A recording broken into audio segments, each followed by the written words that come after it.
बे समाव मोनसे बिग ब्रेकिं निउज जोबोदनो मोनसे गोजोनथाव खौरां बारग' एनडिबि मुंख्लं नखरफोरनि थाखाय मोनसे गोजोनथाव खौरां बे समाव बड'लेण्ड बुब्लिनि गेजेरजों नोंथांमोननि गेजेराव लानानै फैदों बारग' एनडिबि मुंख्लं नखरफोरनि थाखाय मोनसे जोबोदनो गोजोनथाव खौरां मा खौरां बेयो नोंथांमोना बड'लेण्ड बुब्लिनि गेजेरजों फोरमायगोन नंगौ बे समाव नोंथांमोना बड'लेण्ड बुब्लिया रोखायै फोरमायनो नागिरदों बारग' एनडिबि मुंख्लं नखरफोरनो बिटिआर सोरखारनिफ्राय मोनसे गोजोनथाव खौरां फैदों आरो बे गोजोनथाव खौरांखौ नोंथांमोना बड'लेण्ड बुब्लिनि गेजेरजों फोरमायनो नागिरदों बे समाव 201 बारग' एनडिबि मुंख्लं नखरफोरनो बिटिआर सोरखारनिफ्राय चेक होसिगोन थामहिनबा बिथांमोननि रिहेबिलिटेसन बे रिहेबिलिटेसनखौ बिटिआर सोरखारनिफ्राय होसिगोन फैगौ 3 एप्रिल खालारनि बेलासिनि 2 रिंगायाव बिटिसि सेक्रेटारियेट मावख'आव बे चेकखौ होनाय जागोन नंगौ बे समाव जोबोदनो गोजोनथाव खौरां आरो नोंथांमोननि गेजेराव बड'लेण्ड बुब्लिया लानानै फैदों 3 एप्रिल खालारनि बेलासिनि 2 रिंगायाव बिटिसि सेक्रेटारियेट मावख'आव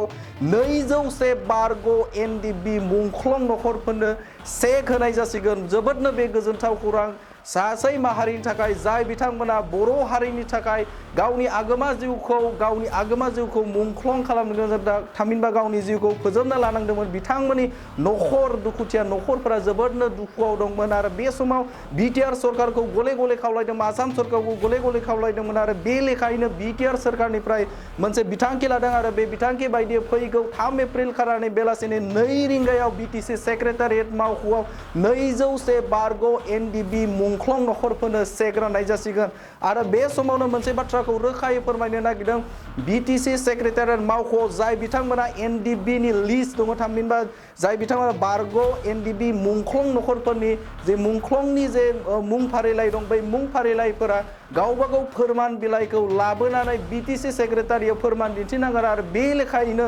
201 बारग' एनडिबिनो बिटिआर सोरखारा बे समाव बिटिआर सोरखारनिफ्राय बे चेकखौ नोंथाङा मोननो हागोन थामहिनबा आजावनो हागोन बे समाव नोंथांमोननो मोनसे गिदिर खौरां लानानै फैदों फैगौ 3 एप्रिल खनसे बुंबावदों फैगौ 3 एप्रिल खालारनि बेलासिनि 2 रिंगायाव बिटिसि सेक्रेटारियेट मावख'आव 201 बारग'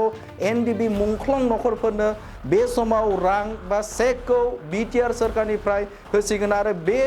बे बाथ्राखौबो रोखायै बुंनांगोन दि बिटिआर गोजोन गोरोबथा बे गोजोन गोरोबथा बायदियै थामहिनबा एनडिबि बारग' एनडिबि मुंख्लं नखरफोरनो जि अनसुंथाइ होनाय बे अनसुंथाइ होनायखौ बे समाव जाफुंनायनि लामायाव नुहुरदों मानोना थांनाय समफोराव बिथांमोननि जे नखरनि जे सुबुंफोरा जोबोदनो हालाय हाफाय जानांदोंमोन जोबोदनो बिथांमोना दुखु खस्थ'जों थानांदोंमोन आरो बेबायदिनो बिटिआर गोजोन गोरोबथा बायदियै बिटिआर गोजोन गोरोबथानि लेखायै बे अनसुंथाइखौ बिटिआर सोरखारनिफ्राय बे समाव होनो थाखाय बिथांखि लादों फैगौ 3 एप्रिल खालारनि बेलासिनि 2 रिंगायाव बिटिसि सेक्रेटारियेट मावख'आव नोंथाङा बे अनसुंथाइखौ लानो हागोन।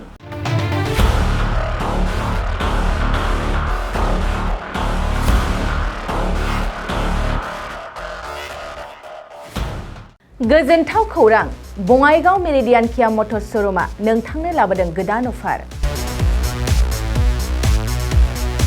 मेरिडियान किया मटर्स श'रुमआव नोंथाङा खम बेसेनावनो किया कम्पानिनि गुबुन गुबुन मडेलनि गोदान गारिखौ लानो हागोन बेनि अनगायैबो मिथिनो गोनां बाथ्राया बेनोदि किया कम्पानिनि 2022 मडेलनि गारिखौ गासै 40,000 रां रेहायाव मोननो हागोन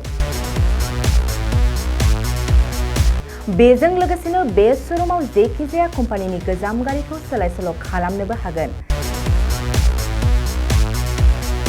दासान्दि बे अफारा सोलिगासिनो दं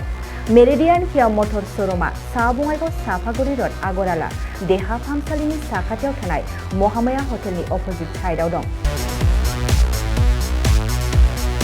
बे अफारखौ मोनफुंनो थाखाय नोंथाङा अनलाइनबो बुकिं खालामहरनो हागोन लोगोसेनो गोबां मिथिनो थाखाय थोंजोङै 7099003414 नङाब्ला 8822790662 जानबुं अनजिमायाव जगाजग खालामहरनो हागोन आरो बङाइगाव मेरिडियान किया मटर्स श'रुमआव थांनानैबो नायनो हागोन।